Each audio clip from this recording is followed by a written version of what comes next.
Болничкиот систем во Македонија полека почна да се стабилизира. Повеќе се работи на превенција, зголемување на болнички услуги, што пак носи помала потреба од тешки операции.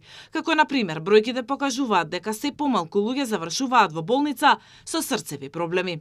Фондот за здравство објави извештај кој покажува дека во последниве 2 години низ болничките соби поминале 194.000 пациенти. Истовремено, буџетот за јавните здравствени установи пораснал за 24% и достигнал повеќе од 527 милиони евра.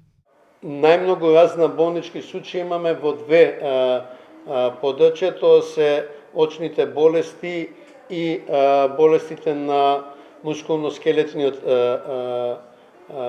систем, над 20%, и тоа се должи на обидот да ги намалиме листите на чекање во очни болести за катаракта, а во другата категорија планираните операции за колкови и слично. Имаме пад во 25-та на хоспитализација од 3% за циркулаторни или кардиоваскуларни болести. Од фондот велат дека регионалните болници постепено го подобруваат квалитетот и третираат се посложени случаи. А Битола е со најголем исчекор. Штипската болница пак покажува најголема сложеност во работата и изведува се покомплицирани интервенции.